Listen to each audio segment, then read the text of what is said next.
1 Korintus 13 ayat 3, firman Tuhan minggu ini temanya adalah kasih. Dan sekalipun aku membagi-bagikan segala sesuatu yang ada padaku, bahkan menyerahkan tubuhku untuk dibakar, tetapi jika aku tidak mempunyai kasih, sedikit pun tidak ada faedahnya bagiku.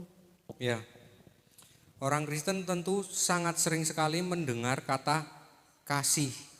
Bahkan hukum yang terutama adalah kasih. Bahkan orang Kristen terkenal adalah orang yang hidup dengan kasih, secara kasih. Tetapi apakah orang Kristen paham kasih itu apa? Karena terkadang ketika kita mendengar kata kasih, itu sepertinya kasih itu ya memberi.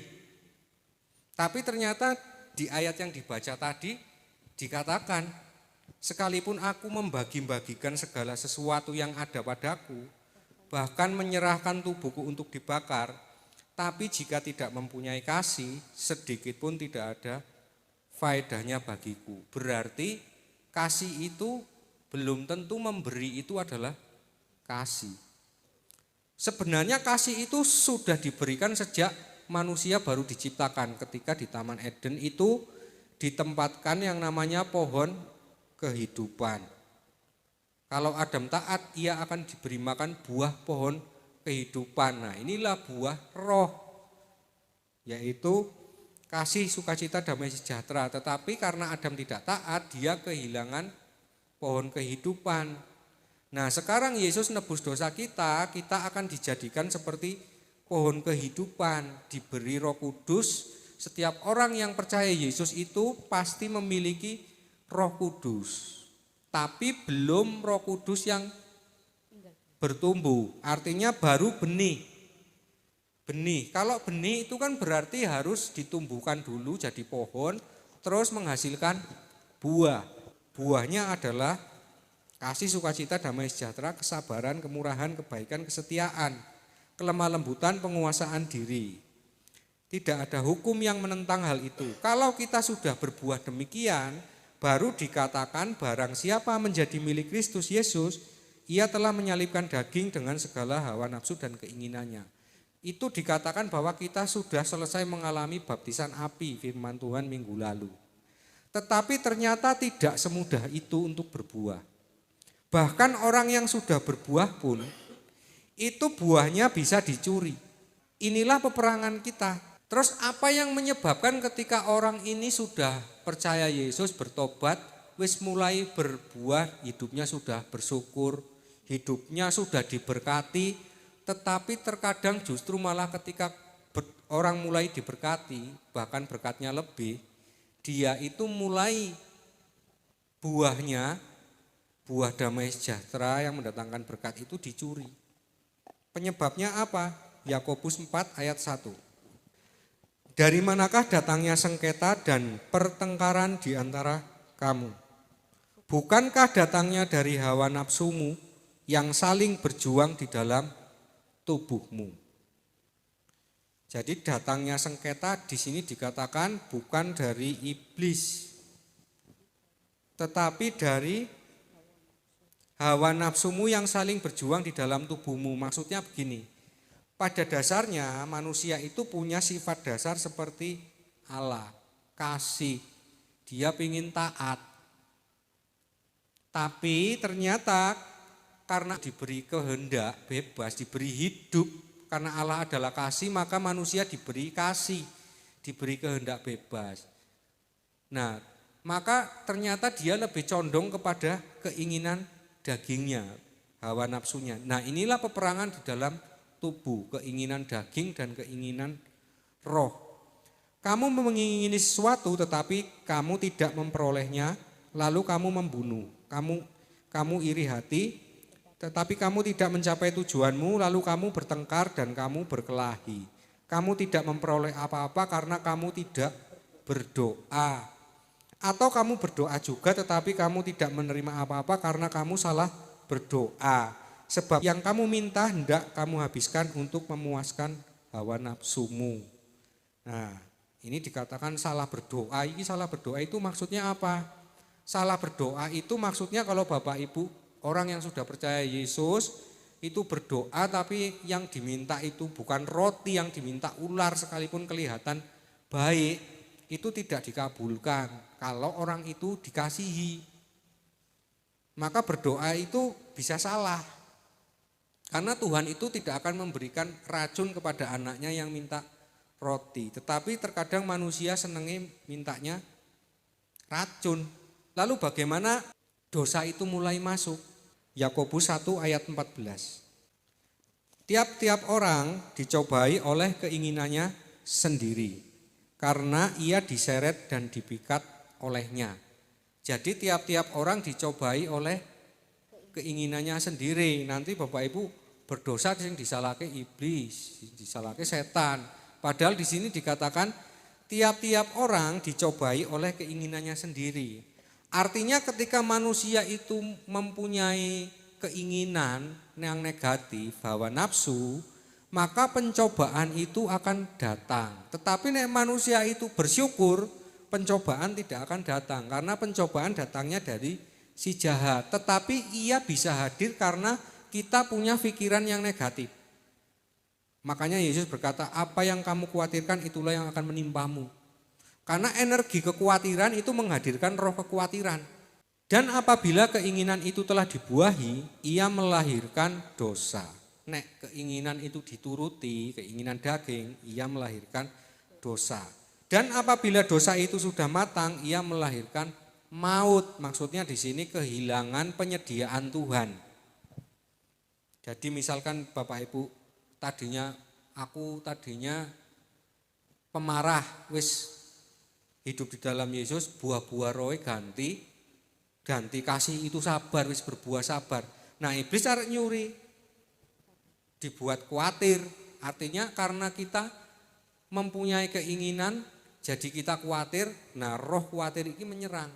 Terus bagaimana cara mengatasi seperti itu, cara mengatasi menang supaya buah roh kita tidak dicuri. 1 Petrus 5 ayat 7-10. Serahkanlah segala kekhawatiranmu kepadanya, sebab ia yang memelihara kamu. Serahkanlah ini bukan berarti menyerah. Jadi Bapak Ibu jangan salah paham. Bapak Ibu punya masalah, misalkan dikecewakan orang. Bapak Ibu terus karena dikecewakan orang, maka aku menyerahkan perkara ini kepada Tuhan. Bapak Ibu berdoa tok, dipuasoni tok, itu bukan kasih. Karena serahkan yang di sini yang dimaksud adalah apabila saudaramu bersalah, tegurlah dia. Jadi pernyataan kita juga harus kita ucapkan. Nah, tetapi kasih itu kan sabar, lemah lembut, ia tidak pemarah. Kebenaran, kasih itu kebenaran. Kebenaran tetap harus disampaikan, tetapi di dalam menyampaikan kebenaran, kita jangan sampai kehilangan buah roh. Kan buah roh tadi sabar. Nah, kebenaran kita tegur yang salah, tapi kita jangan sampai jadi marah. Karena kalau kita jadi marah, buah kesabaran tercuri. Maka bagaimana? Ya tetap disampaikan. Nah, setelah itu baru diterima apa enggak diterima, terserah. Setelah itu menyerahkan perkaraku kepada Tuhan. Tapi wis disampaikan, keinginan hati wis disampaikan, wis dikatakan. Mau terima apa enggak terima, ya terserah. Jangan lagi khawatir, terus berharap kadang-kadang kan orang senangnya itu merancang orang lain supaya orang lain seperti apa yang kita harapkan. Nah, seperti itu salahnya orang di situ. Orang yang seperti itu akhirnya dia kehilangan buah roh. Karena dia merancang orang lain supaya aku iki karepe kowe ngene lho. Padahal kita tidak dirancang untuk merancang orang. Wong kita menjalani rancangan Tuhan atas hidup kita sendiri belum tentu mampu kok mau merancang orang lain supaya seperti apa yang kita mau. Karena setiap orang itu sudah dirancangkan oleh Tuhan masing-masing. Masing-masing menjalani sendiri. Jadi ngapain kita sibuk merancangkan perkara orang? Tugas kita hanya ketika saudara kita ada yang salah, kita mengingatkan tok. Misalnya tugas saudara seiman lama nggak ke gereja, tugas kita mengunjungi toh, kita nggak harus orang itu ke gereja apa enggak. Itu bukan urusan kita. Kan Yesus berkata baik yang menabur maupun yang menuai itu upahnya sama. Bapak Ibu, kita menabur tidak harus kita menuai. Bisa Tuhan pakai orang lain untuk menuai. Sadarlah dan berjaga-jagalah, lawanmu si iblis berjalan keliling sama seperti singa yang mengaum dan mencari orang yang dapat ditelan. Artinya ketika misalkan kita sedang mempunyai pikiran khawatir, itu iblis itu ternyata, karena iblis itu kan roh-roh jahatnya banyak, utusannya banyak, itu dia selalu mengintai keadaan diri orang itu. Ketika kita itu di dalam keadaan tidak damai sejahtera, sedang ada dalam masalah, ternyata roh jahat itu mencari orang. Nah, inilah yang ia berjalan di sekeliling iki mencari goleki nang kelilinge sing iso nggo nyerang ngono. Siapa saja yang bisa diterkamnya, dipakainya untuk menyerang. Nah, maka penyerang datang untuk apa? Untuk membahas masalahnya. Untuk bahas masalahnya supaya kita, kalau tadinya masalahnya dipikir 50%, dibuat supaya mikir 100%. Akhirnya karena semakin mikir semakin akhirnya semakin depresi. Itulah yang kadang menyebabkan penyakit. Nek penyakit datangnya dari pikiran, dari jiwa, itu obatnya enggak ada. Obatnya memang dalam firman Tuhan juga, hati yang gembira adalah obat, Mazmur. Nah, nek orang keserang jiwanya, yo sakit kabeh, tubuhnya sakit. Lawanlah dia dengan iman yang teguh, sebab kamu tahu bahwa semua saudaramu di seluruh dunia menanggung penderitaan yang sama. Saudaramu di seluruh dunia menanggung penderitaan yang sama. Berarti setiap orang itu punya masalah. Kalau setiap orang itu punya masalah, punya bagian masing-masing, kenapa sibuk ngurusin bagian orang? Ya kan? Kenapa enggak fokus, yang penting aku menang dari masalahku? Karena ketika kita menghadapi masalah, nah dikatakan ayat 10, dan Allah sumber segala kasih karunia yang telah memanggil kamu dalam Kristus kepada kemuliaannya yang kekal, akan melengkapi, meneguhkan, menguatkan, mengokohkan kamu sesudah kamu menderita seketika lamanya. Artinya ada batas waktu. Setiap masalah ada batas waktu. Iki nek orang dunia mengatakan, kan nek ini peribahasa tidak ada dalam Alkitab. Hidup itu seperti roda yang berputar, kadang di atas, kadang di bawah. Sebenarnya itu terjadi, itu sebenarnya karena masalah. Orang itu di atas, di bawah itu karena adanya masalah. Kalau orang itu meresponi masalahnya dengan benar terus, ya dia enggak di atas, di bawah. Di atas terus, nah itu. Tapi yo ada benernya peribahasa itu, hidup itu seperti roda yang berputar. Karena setiap orang memang dikatakan mendapat bagian masalahnya masing-masing. Tinggal bagaimana orang itu menang dari masalah. Karena masalah itu enggak bisa ditolak. Terus campur tangan Tuhan, campur tangan Roh Kudus ketika kita menghadapi masalah itu apa? Apa tanda bahwa orang itu dikasihi? Ibrani 12 ayat 6 sampai 11. Kita kan ngerti nek orang percaya kepada Yesus, nek tanda orang itu dikasihi berarti uripnya diberkati. Di dalam Ibrani 12 ayat 6 di sini dikatakan, karena Tuhan menghajar orang yang dikasihinya, dan ia menyesah orang yang diakuinya sebagai anak. Jadi sing diakui sebagai anak, podo-podo percaya Yesus, eneng sing diakui sebagai anak, eneng sing enggak. Jika kamu harus menanggung ganjaran, Allah memperlakukan kamu seperti anak, di mana terdapat anak yang tidak dihajar oleh ayahnya.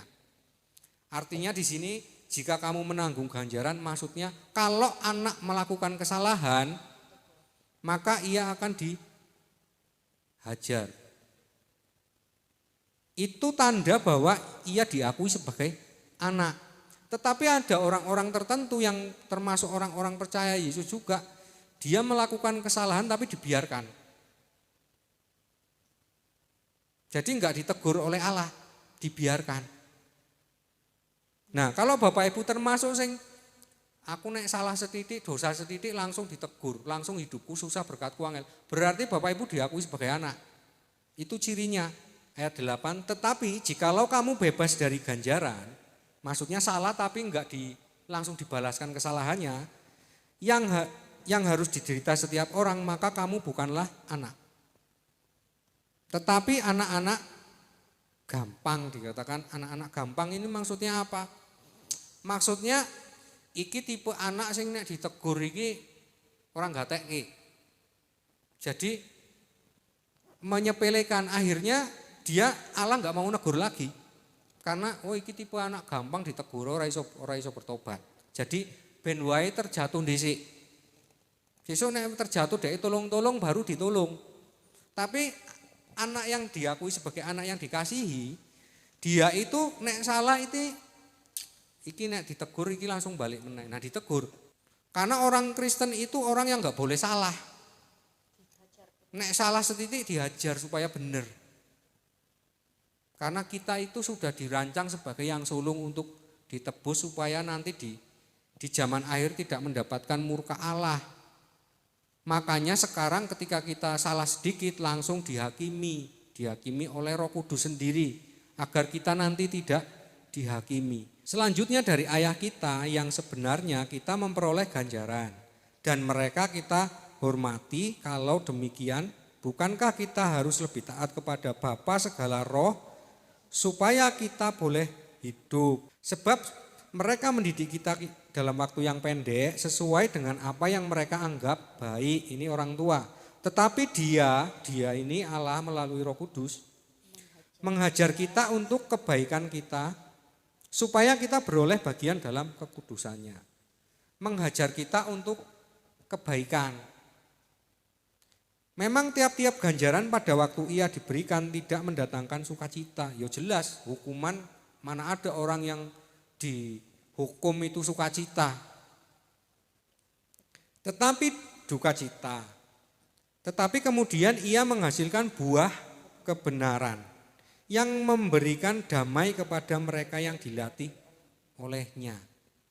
Jadi sekalipun anak-anak orang Kristen itu nek salah setitik dapat ganjaran, tetapi ganjaran itu atau hukuman itu tidak untuk membuat orang itu jatuh.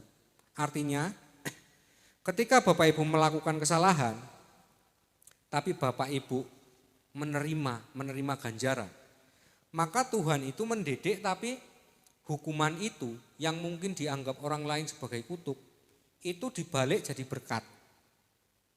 Kelihatannya jalannya salah, tapi ketika dijalani tetap mengucap syukur, itu justru malah dibalik jadi berkat. Nah, itulah ganjaran yang diberikan Allah kepada anaknya. Padha karo didikan orang tua kepada anak. Koyone mengutuk tetapi menjadikan berkat kalau diterima. Ini di sini dikatakan, tetapi kemudian ia menghasilkan buah kebenaran yang memberikan damai sejahtera kepada mereka yang dilatih. Jadi ternyata masalah ini juga melatih kita. Karena ketika orang hidupnya itu misalkan sebagai anak-anak gampang, dia salah enggak pernah ditegur. Hidupnya cuman suka-cita terus. Dia salah pun hidup orang itu tetap beruntung, berkatnya tetap banyak, enggak pernah ditegur. Dia enggak pernah merasakan cari duit susah.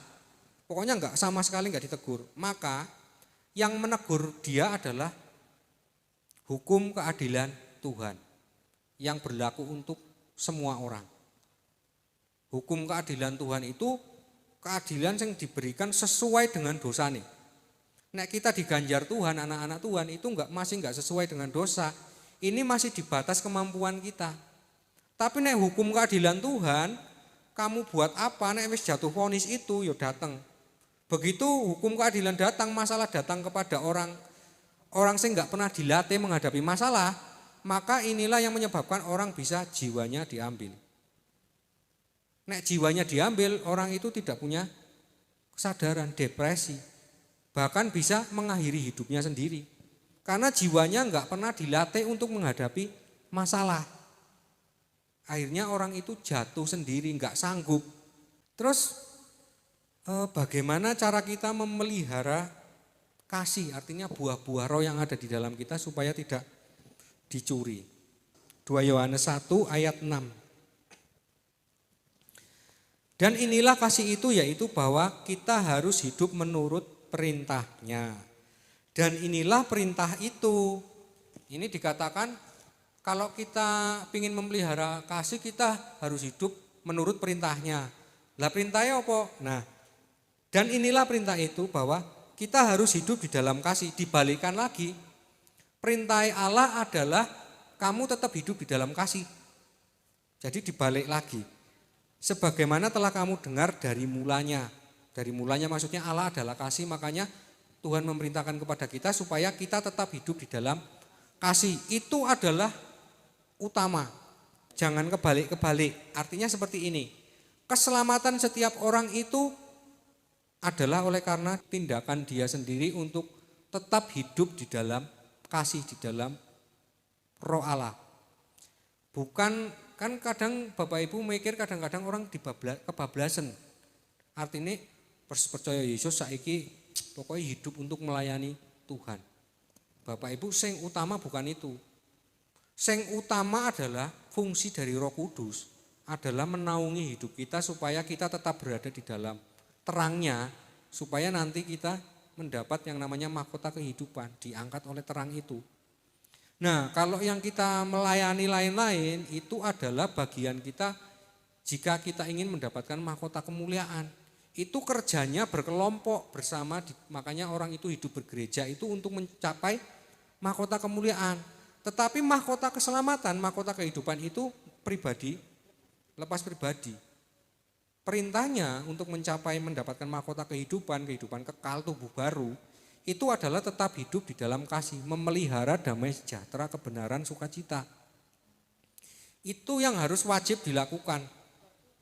Berarti tugasnya cuma memelihara hidup dalam damai. Berarti masalahnya tetap ada tapi harus fokus pikiran kita kembali. 1 Korintus 9 ayat 25 sampai 27. Silakan seorang membacakan.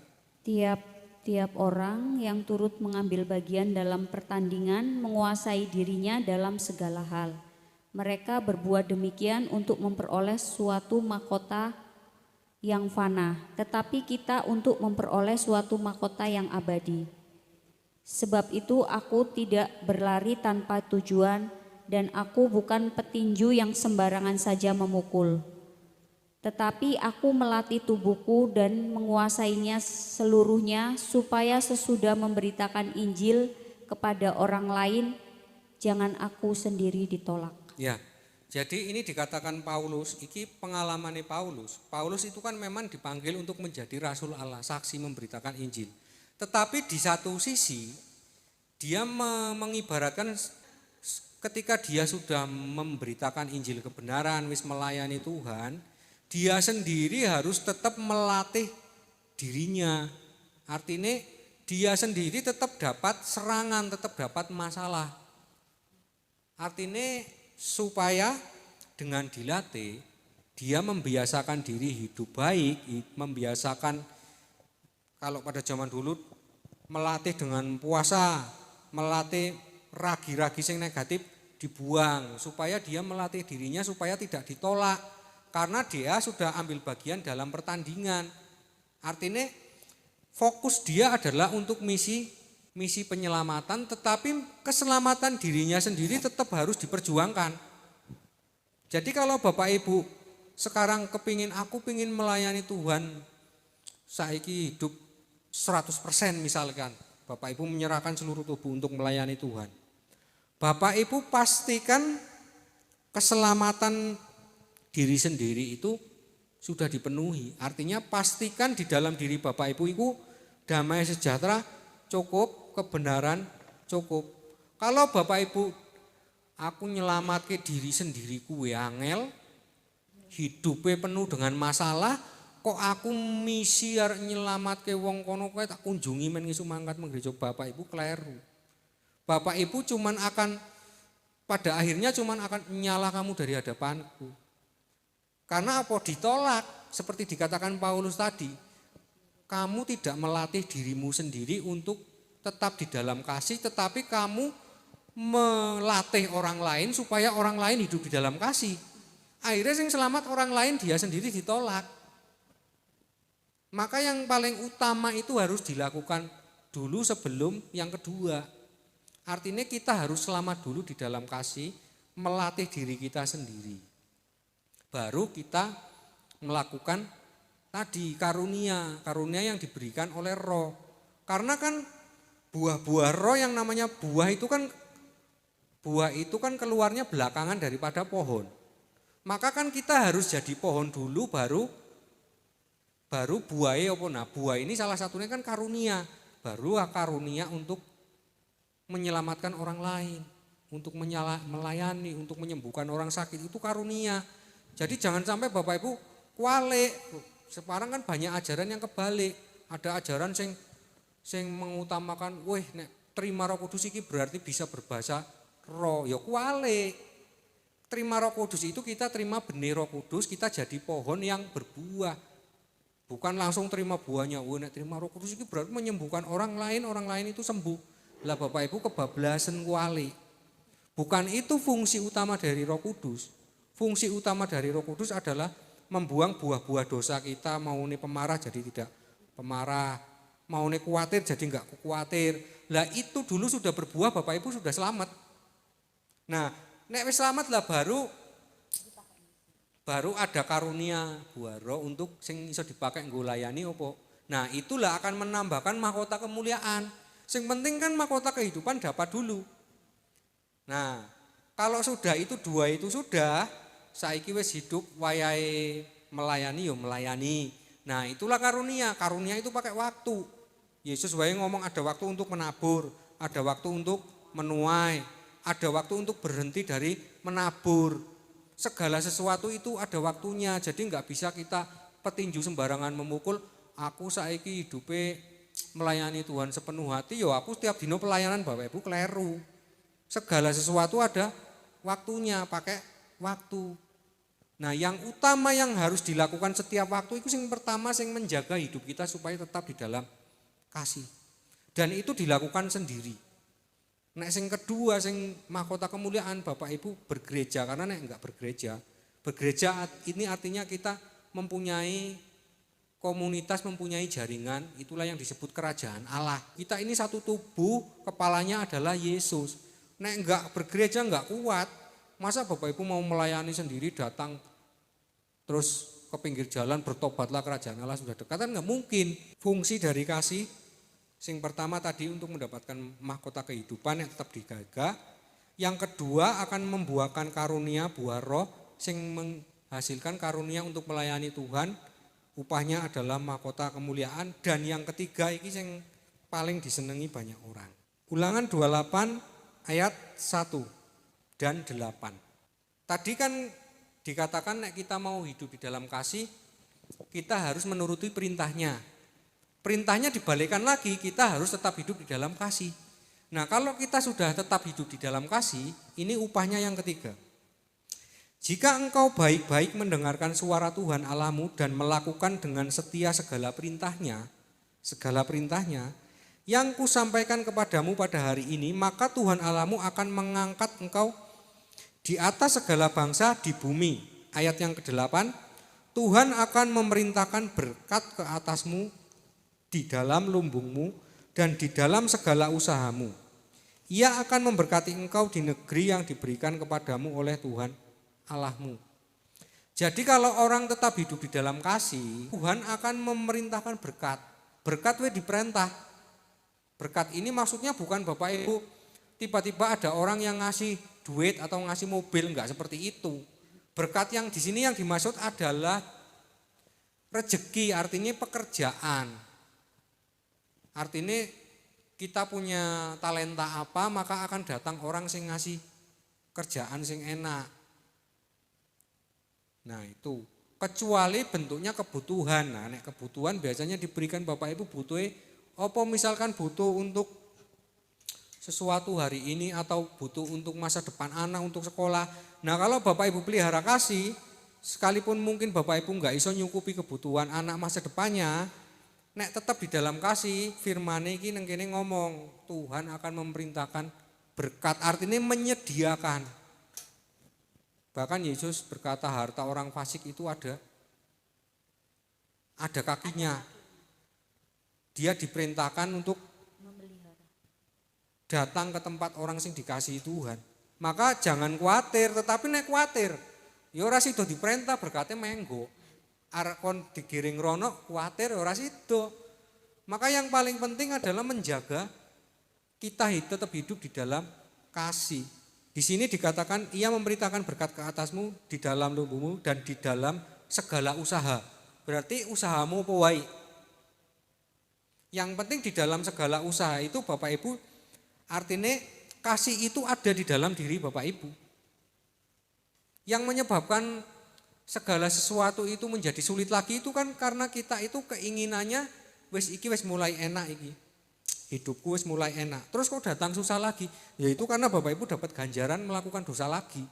Maka susah lagi ngulang lagi. Tapi nek Bapak Ibu membiasakan diri seperti Paulus ini melatih diri, aku iki kebiasaan sing salah tak mulai tak tinggalkan, aku saiki melatih diriku supaya tetap hidup benar di dalam kasih, hidup benar. Maka ayat ini pasti berlaku. Tuhan akan memerintahkan berkat di dalam tubuhmu dan di dalam segala usahamu. Usaha yo koyone ora eneng sing tuku, yo eneng pembeli. Karena apa? Karena eneng sing merintah berkate datang.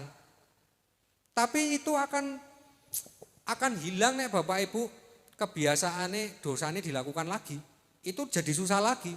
Sama saja langit tadi wis terbuka, berkat wis turun, karena dosa lagi ganjaran datang lagi, akhirnya susah lagi. Dan itu setiap orang itu semua mengalami itu.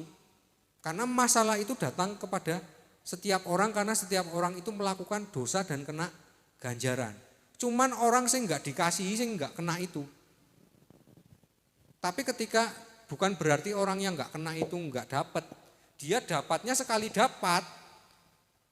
Itu seperti air bah, artinya belum tentu dia sanggup menerima. Tetapi orang sing dikasihi iki eneng masalah setitik, eneng dosa setitik tak kei hukuman. Ben opo ben kuat nerima hukuman. Kalau dia tetap bersyukur sekalipun dia berdosa tetapi terima ganjaran jadi susah hidupnya, dia tetap bersyukur, tetap melakukan podoai apa yang bisa ia lakukan, maka tetap di situ akan diputar jadi berkat. Nah, itulah iman itu yang harus kita miliki. Jadi ternyata jadi orang Kristen itu tidak semudah itu. Ada perjuangan, makanya kalau ada pendeta ngomong percaya Yesus uripe diberkati, pokoknya mati masuk surga. Lah iku ngesuk nang surga seneni Paulus. Paulus wae berjuang, aku melatih tubuhku puasa. Membiasakan diri hidup baik. Paulus wae sing wis rasul wae berjuang kok wong Kristen sing percaya tok pengin mati mlebu surga oleh umat nang surga. Lah itu ajaran siapa? Jadi jelas ya, kasih itu bukan ngasih-ngasih. Kasih itu adalah Allah itu sendiri yang datang kepada kita. Sing ketika Yesus berdoa, Yesus ngomong aku mau supaya dimanapun aku berada, mereka juga berada. Caranya gimana? Dengan Allah memberikan Roh Kudusnya melalui Yesus. Diberikan kepada kita, rupanya adalah terang, yaitu benih kasih, benih roh yang akan tumbuh menjadi pohon dan menghasilkan buah-buah roh. Jadi sebenarnya kalau orang mengerti kasih ini, orang menjadi kuat nek mendapat masalah. Yang perlu diingat adalah menjaga rohnya, menjaga buah rohnya jangan sampai hilang. Tapi kebenaran tetap harus disampaikan. Jangan sampai Bapak Ibu dapat masalah, misalkan ada orang salah, saudara kita bersalah, Bapak Ibu diem saja. Terus lah wis men tak dongake men berubah. Lah Bapak Ibu ya kasih enggak seperti itu, kasih itu kebenaran. Artinya dia berani mengatakan kebenaran sekalipun kebenaran kan ditolak. Iya. Nah, ya kan? kebanyakan orang kan enggak berani untuk lah itu dia enggak punya kasih. Karena kan menanggung resikonya pasti kan enggak orang yang ditegur itu pasti maksudnya tidak terima kayak gitu. Jadi dia takut. Ya, itu 1 Yohanes 1 ayat 16. Di dalam kasih tidak ada ketakutan, kasih yang sempurna, dikatakan kasih yang sempurna melenyapkan ketakutan. Sebab ketakutan mengandung hukuman, takut mengandung hukuman. Berarti kalau Bapak Ibu melihat orang lain salah, saudaranya salah, Bapak Ibu diem saja, apa menutupi salahnya, Bapak Ibu dikatakan di sini sebab ketakutan mendatangkan hukuman. Eneng pencuri masuk ke rumah Bapak Ibu, terus pencuri ini ngomong meneng wae aja ngomong. Bapak Ibu menyembunyikan pencuri, terus ada misalkan yang datang mencari, enggak eneng menyembunyikan kan? Bapak Ibu kena dapat hukuman karena menyembunyikan pencuri. Nah, seperti itu. Dan barang siapa takut, ia tidak sempurna di dalam kasih. Makanya nek ada orang lain saudara yang salah pun tetap harus ditegur. Karena kasih itu kebenaran, mengatakan kebenaran. Tetapi nek negur aja ngasih Bapak Ibu menjadi buah kesabaran hilang, menjadi marah. Nek menjadi marah Bapak Ibu rugi dewe. Negur ditegur berubah enggak, malah buah kesabaranku dicuri. Akhirnya apa? Akhirnya merembet, berkat penyediaan hilang, enggak datang. Karena apa? Damai sejahtera ini hilang. Maka sapa sing arep merentake berkat datang, nek damai sejahteramu enggak eneng, jadinya seperti itu. Jadi iblis itu nyuri 1 buah saja itu bisa tercuri semuanya. Berkat hidup yang kekal namanya tertulis dalam kerajaan surga hilang. Terus mahkota kemuliaan tiap dino pelayanan melayani Tuhan dengan karunia-Nya jadi sia-sia. Terus sing tambah parah meneh berkate malik dadi angel, golek rezeki dadi angel karena ora eneng sing merintah berkat. Maka itulah yang harus utama dipelihara Bapak Ibu, kasih harus dipelihara karena itu kunci segalanya. Orang di dalam Tuhan mau sepinter apapun deh melakukan usaha, arep pintere kaya ngopo nek kasih enggak dipelihara Bapak Ibu akan jatuh bangun karena salah sedikit ditegur, salah sedikit ditegur. Jadi hidupnya seperti dipermainkan. Nek Bapak Ibu mungkin kalau orang itu sudah capek baru orang itu nyerah baru. Wes pokoknya aku bertobat saiki arep oleh bener. Baru itu rezeki iki mulai kembali. Berarti bagaimana cara memelihara kasih itu respon setiap orang, sikap. Iya, pilihan. Makanya dikatakan kasih itu, Allah itu kasih. Jadi kita diciptakan untuk menjadi seperti Allah. Untuk menjadi seperti Allah, kita harus menjadi kasih. Sesamane ora gelem dinasehati kon bener, ya wis. Tapi enggak usah marah, kalau kita marah jadi kita enggak punya kasih. Yang penting tugasku kebenaran, kebenaran wis disampaikan.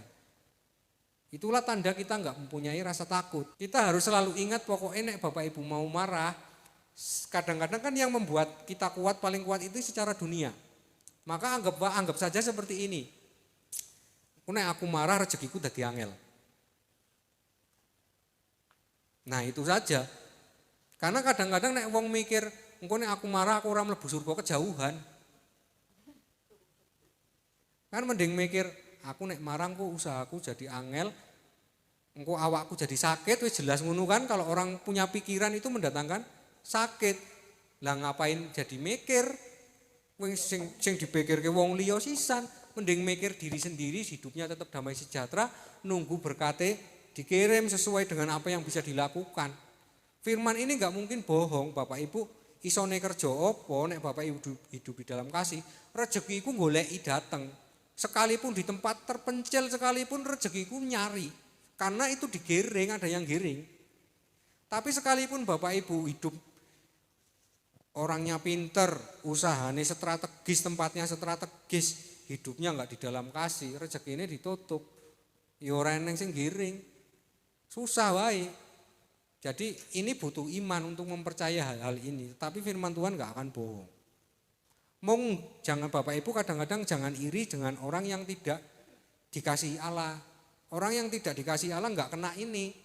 Dia seolah-olah ya orang itu usahanya jujur enggak jujur tetap koyone diberkati wae. Tapi ketika jatuh masalah, nah itu orang itu bisa tiba-tiba di dalam ketinggian ketika jatuh dia selesai dan enggak bisa bangkit lagi. Beda dengan orang yang dikasihi Tuhan, dia jatuh bangun. Ibarat naik tangga itu lantai 1, lantai 2, lantai 3, turun lantai 3 lagi, naik lantai 4, seperti itu. Jadi dia naik turunnya itu stabil, artinya bertingkat. Beda dengan orang yang nggak dikasihi Tuhan, dia naik tinggi kayak ini cepet, tapi begitu jatuh dia nggak bisa naik lagi. Tinggal Bapak Ibu pilih yang mana. Ya, ada lagi sebelum saya tutup. Ya, mari kita berdoa untuk firman Tuhan hari ini.